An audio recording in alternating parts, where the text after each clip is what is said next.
Halo, Assalamualaikum warahmatullahi wabarakatuh. Jumpa lagi dengan saya, Michael Yeriko, pada mata pelajaran sistem kendali elektromekanik dan elektronik.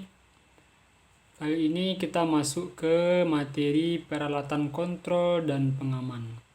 Kalau minggu lalu kita sudah mempelajari tentang susunan materi yang akan dipelajari di semester ini.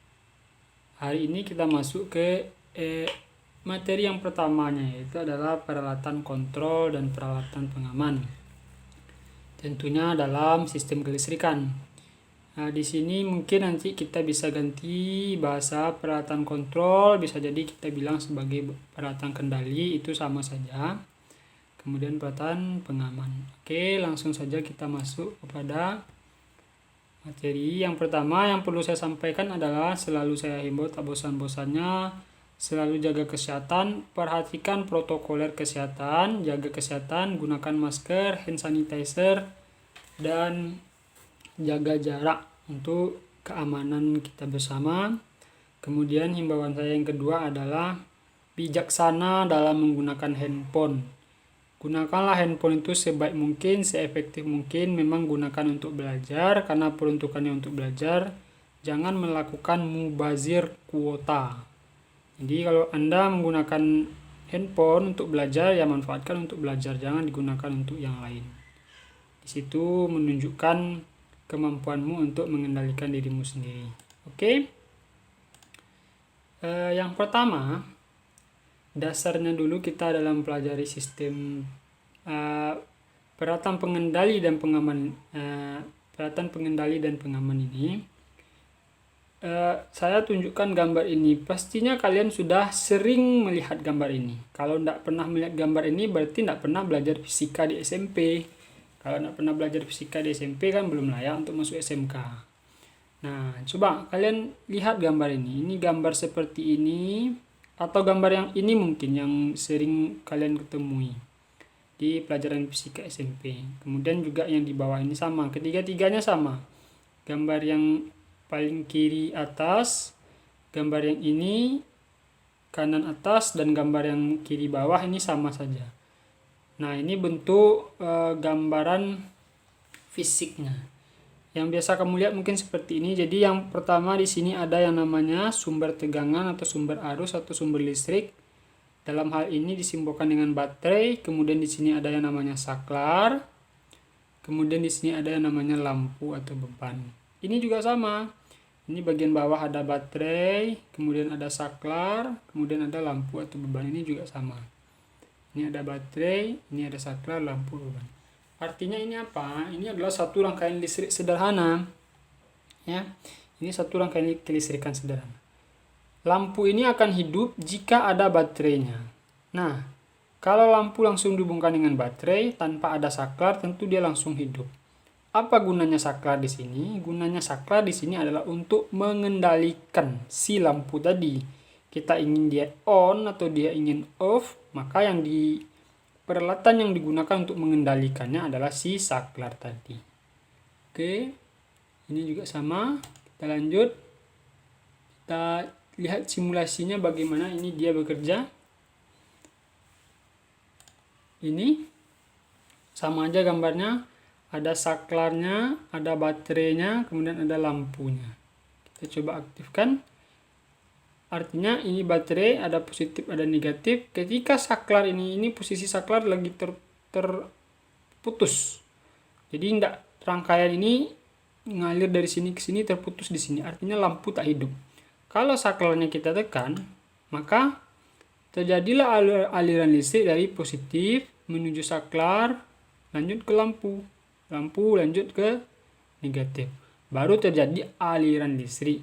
Jadi aliran listrik di sini terjadi ketika saklar ini kita hubungkan. Ketika kita lepas lagi saklarnya, maka tidak terjadi hubungan listrik. Artinya, lampu ini akan hidup kalau saklarnya kita hubungkan. Oke? Dan ada sumber tegangan tersedia. Jadi lampu ini akan hidup kalau ada saklar yang menghubungkan. Artinya, alat yang digunakan untuk mengendalikan si lampu tadi adalah saklar. Kembali kita ke mata pelajaran atau materi kita hari ini adalah peralatan pengendali dan peralatan pengaman. Jadi di sini alat pengendali lampu ini adalah si saklar ini. Bagaimana cara kerjanya? Ketika ini kita on kan, aktif, ketika kita lepas, dia mati lagi. Nah, inilah rangkaian kelistrikan sederhana. Jadi kamu harus terbiasa dengan rangkaian yang seperti ini. Kita kembali lagi ke sini. Oke, simulasinya udah kita lihat.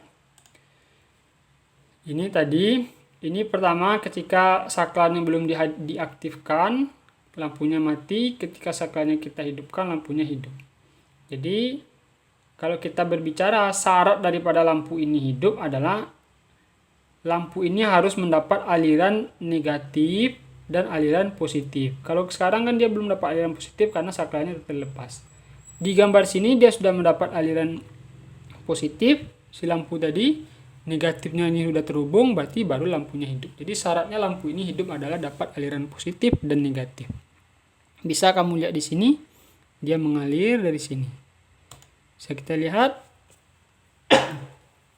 Oke, ini positif mengalir ke sini, ini udah terhubung, lanjut.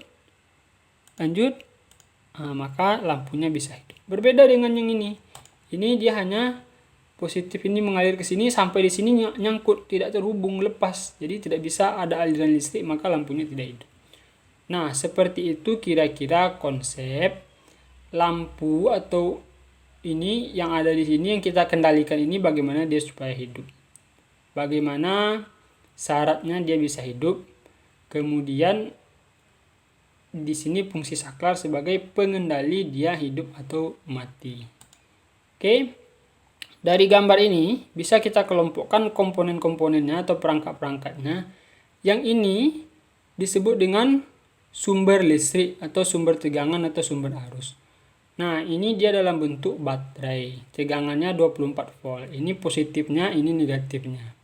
Kemudian dari gambar ini lagi ada yang namanya saklar. Ini fungsinya di sini sebagai pengendali. Kemudian ada lagi namanya di sini lampu. Lampu fungsinya sebagai apa di sini? Sebagai beban. Saklar adalah alat yang mengendalikan, peralatan yang mengendalikan atau mengontrol si beban tadi. Beban apa? Beban adalah alat yang kita kendalikan, alat yang dikendalikan atau alat yang diaktifkan. Nah, sumbernya apa supaya dia bisa hidup? Sumbernya adalah baterai. Ini yang menyebabkan dia bisa hidup. Ini yang mengendalikan, ini yang dikendalikan. Oke? Nah, kita tadi materinya tentang sistem peralatan kendali dan peralatan pengaman. Pengaman di mana fungsinya di sini? Fungsi pengaman adalah di sini. Apa gunanya di sini pengaman? Pengaman ini tujuannya adalah untuk mengamankan ini rangkaian ini, sirkuit ini, jaringan ini dari gangguan. Apa aja gangguannya? Gangguannya bisa jadi overload atau beban lebih, bisa jadi short circuit atau hubung singkat.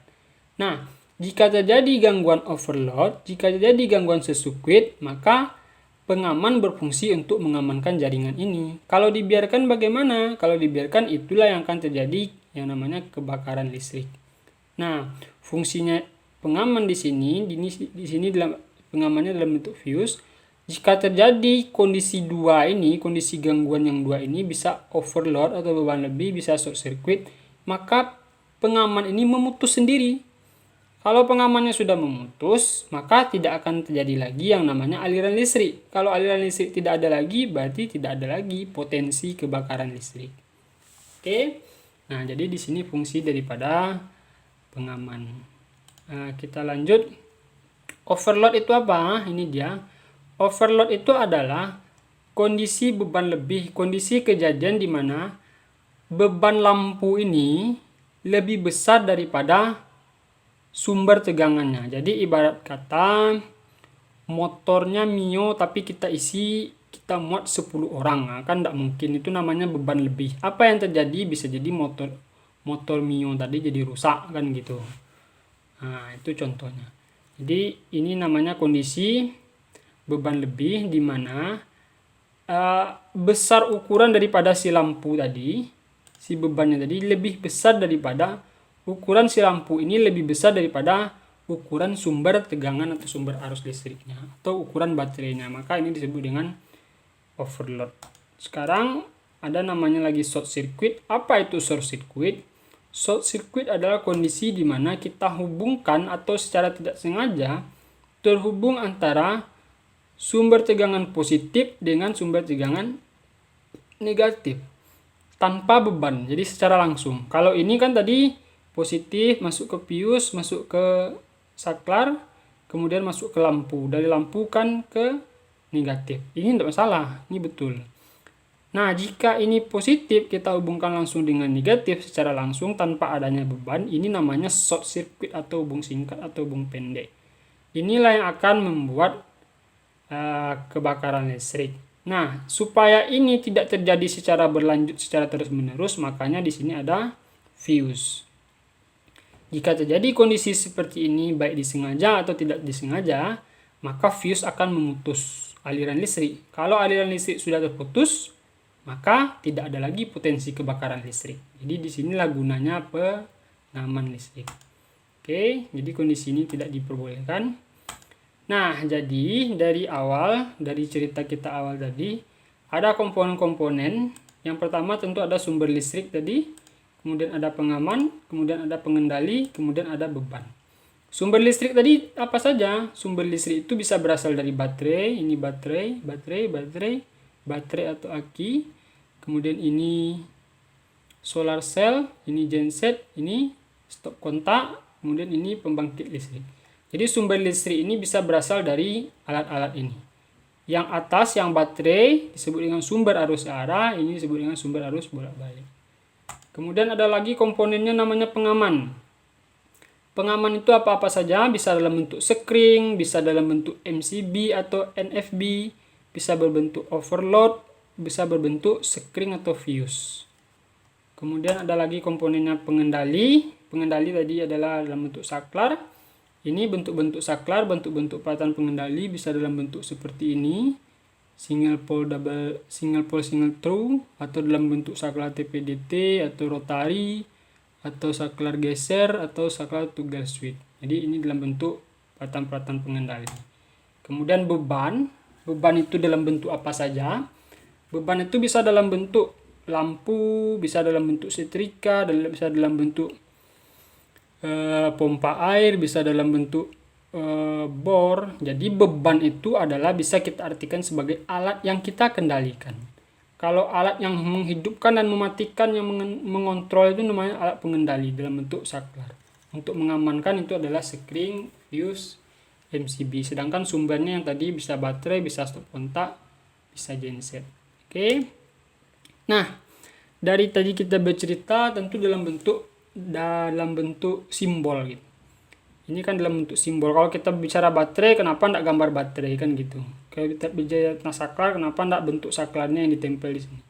Dalam dunia teknik, kita bercerita itu dalam bentuk gambar atau simbol. Artinya, Anda harus memahami simbol-simbol listrik supaya ketika dikasih gambar seperti ini, Anda tidak bingung ini maksudnya apa.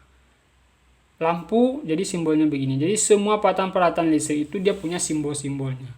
Nah, oleh karena itu di pertemuan kali ini saya akan tugasi Anda untuk membuat simbol-simbol ini di catatan, kemudian dipahami, diingat-ingat. Ini berarti simbolnya simbol normally close, push button, limit switch dan sebagainya. Simbol coil, simbol lampu, simbol motor listrik ini. Nah, jadi dalam teknik sekali lagi kita bicara tentu menggunakan simbol-simbol.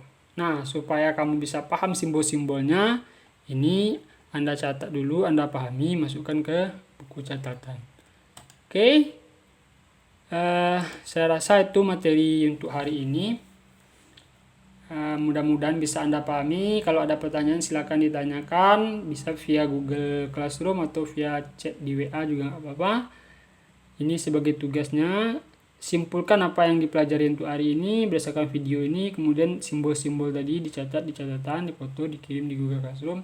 Seperti biasa tugasnya dikumpul jam 21 setiap hari tugas itu diberikan. Saya rasa itu saja, mudah-mudahan bermanfaat. Assalamualaikum warahmatullahi wabarakatuh.